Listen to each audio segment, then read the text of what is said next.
My name is Ambassador Deepak Vohra, and today we are talking about a beautiful country but totally messed up. You've probably heard its name. It's called Turkey. I'm not referring to the bird Turkey, but to the country Turkey. Now it's called Turkiye. They've changed their name because people used to laugh and talk about cold Turkey and so on.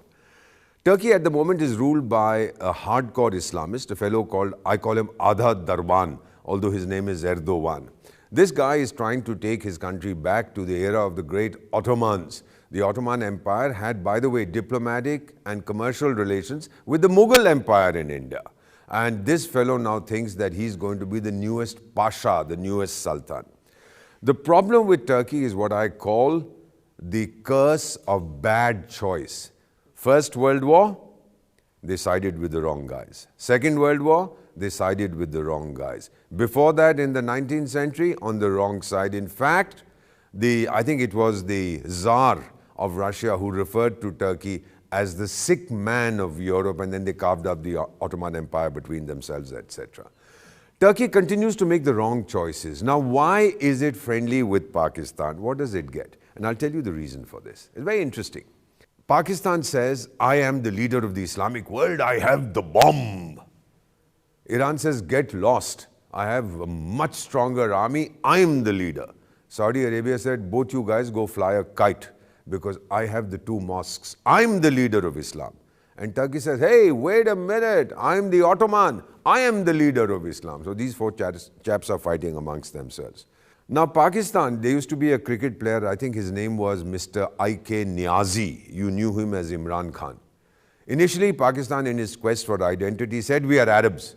The Arabs said, if you are Arabs, then we would be Europeans. Then they said, sorry, we are Central Asians. So the Central Asians said, if you are Central Asians, then we are Chinese.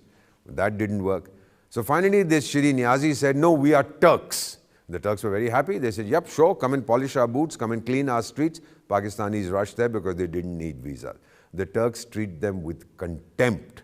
But they flatter these guys because Pakistanis go to Turkey to do what no Turk will do. Amazing, isn't it? You have slaves who willingly say that they are slaves.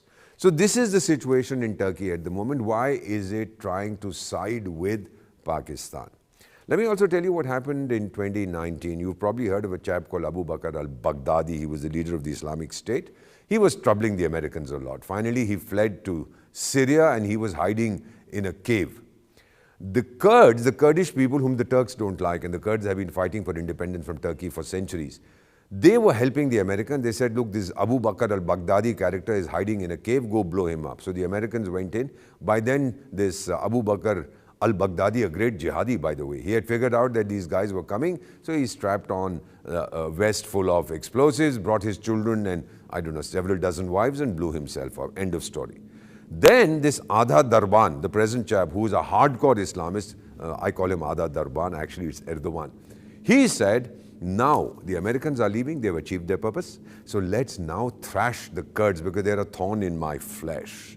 The Kurds went and told the then president, I'm talking about 2019, who was also McDonald Trump, as I call him affectionately, President Donald Trump. They said, look, we supported you and this guy's beating us up. So then Donald Trump tweeted, if you get a chance, take a look at that tweet, 2019. He said, if in my infinitely superior wisdom, I find out that the Turks are misbehaving, I will obliterate their economy. I have done it before. He tweeted that and the Turkish lira collapsed. Today we are in a situation where Erdogan or Adha Darban is very insecure because there was a Gulenist movement in Turkey. They said this Erdogan is a fake Muslim. He drinks and he eats all kinds of funny things which he shouldn't be doing. So the Gulenists actually almost carried out a coup against Erdogan, and he had to use his own military to put down the coup. And he arrested hundreds of thousands of perceived Gulenist supporters. Many were imprisoned, others were sacked, some ran away, etc.